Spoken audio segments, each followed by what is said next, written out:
నమస్తే, this is Sourya. Welcome to our channel. ఈ రోజు మనతో పాటు సీనియర్ జర్నలిస్ట్ దుర్గా వడ్లమణి గారు ఉన్నారు. వారితో మాట్లాడతాం. నమస్తే అమ్మా. నమస్తే అండి. మ్యామ్, అసలు బాలకృష్ణ గారిది ఏ ఊరు? ఆయన రాజకీయాలు ఎక్కడ?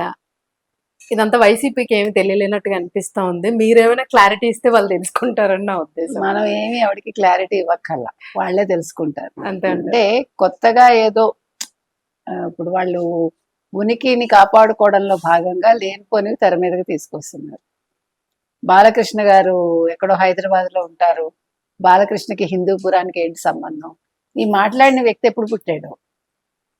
అదే దీపిక అని ఆవిడ, ఆయన సారీ దీపిక అని హిందూపురం ఇన్ఛార్జ్, వైసీపీ ఇన్ఛార్జి భర్త ఆయన వేణురెడ్డిట.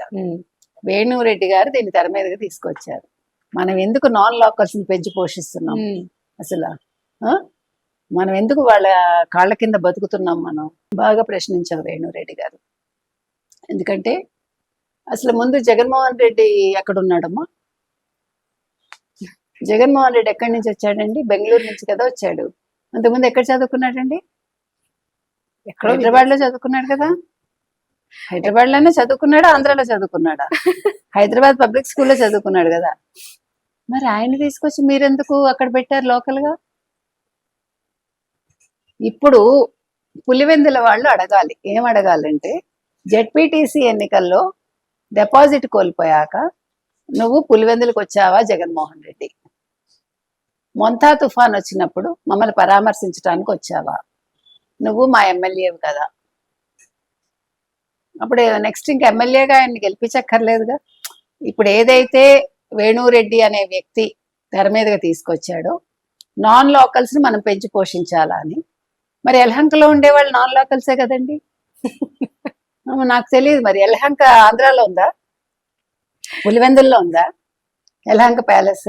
అసలు బాలకృష్ణ గారికి ఇంకా మరి పూర్తిగా దీని మీద అక్కర్లేదు. ఆయన నిన్న వెళ్ళి చూశారు. అయితే వినండి, దీని మీద తెలుగుదేశం కార్యకర్తలు వాళ్ళ కార్యాలయం మీద దాడి చేశారట. ఏం తప్పులేదు నన్ను అడిగితే. ఎందుకంటే పనికి మాలినవి తీసుకొచ్చి ప్రజల్లో, అంటే ఒక కుల చిచ్చు లేదు ప్రాంతీయ చిచ్చు ఇవన్నీ తీసుకొచ్చి మీరు కొత్తగా మళ్ళా వైసీపీ ఏదో పుంజుకుంటుంది అనుకుంటే ఇప్పటికే మీరు భూమిలో ఉన్నారు. ఇంకా భూమి అట్టడుగుకి వెళ్ళిపోతారు. ఎందుకంటే ఒక జోగి రమేష్ అనే వ్యక్తి, అంటే ఈ మధ్య కాలంలో దాడిని వాళ్ళు ఏమన్నా నిరసన అన్నారు. నిరసన తెలియజేయడానికి ఆయన చంద్రబాబు నాయుడు గారి ఇంటి మీదకి వెళ్ళాడు గతంలో.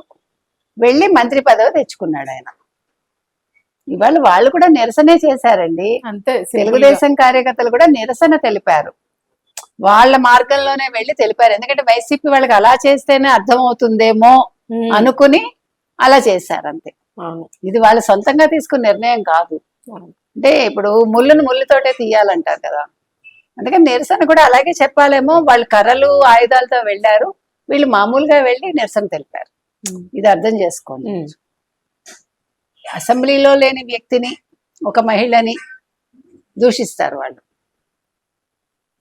అంటే వాళ్ళకి ఏదైనా చెల్లుతుంది వైసీపీ వాళ్ళకి, అది నేను చెప్తున్నా. కాబట్టి వేణురెడ్డి అనే వ్యక్తి, నేను మొన్న కూడా చెప్పానండి, జగన్మోహన్ రెడ్డి శత్రువులు ఎక్కడో లేరు, తన చుట్టూనే తన పక్కనే ఉన్నారు. మొదటి శత్రువు సజ్జలైతే చివరి శత్రువు ఈ వేణురెడ్డి. అంటే అక్కడ మొదలై ఇక్కడ ఎండ్ అయిందనమాట.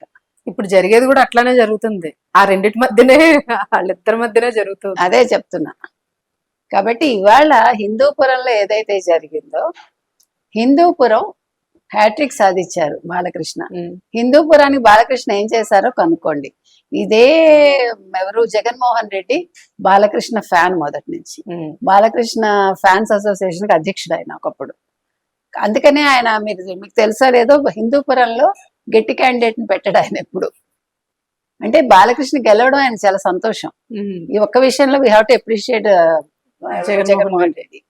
కాబట్టి ఇవాళ ఈ జరిగిన దాడికి కారణం వేణురెడ్డి అని, వేణురెడ్డికి రేపొద్దున తలంటుతాడు జగన్మోహన్ రెడ్డి. నేను చెప్తున్నా, ఇవాళ నువ్వు అనవసరమైన విషయాలు తెర మీదకి తెచ్చావు, నీకెందుకు బాలకృష్ణ విషయం? తెలుగుదేశం ఇవాళ నిన్న లేదు రాయలసీమలో, హిందూపురంలో అని. రేపొద్దున్న చీవాట్లు తినబోయేది, 4 దెబ్బలు తినబోయేది వేణురెడ్డి ఎవరి చేతిలో? జగన్మోహన్ రెడ్డి జగన్మోహన్ రెడ్డి చేతిలో.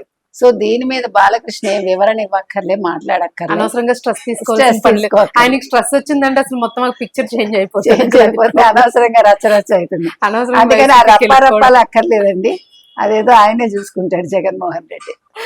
అంతే మేడం. అసలు ఇప్పటికే ఫ్యాన్స్ అందరూ మా బాలయ్యకి ఎంపీ పదవి ఇవ్వండి అని రోజు టార్చర్ చేస్తా ఉన్నారు గవర్నమెంట్ ని. పోయి పోయి వీళ్ళు అగ్గి మీద అర్జం పోసినట్టు మళ్ళీ ఇది కెలుక్కున్నారు.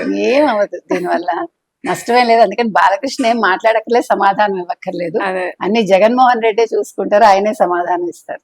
ఆయన ఏమనాలి, ఆయన పద్ధతిలో. అదే right madam. Thank you. Thank you.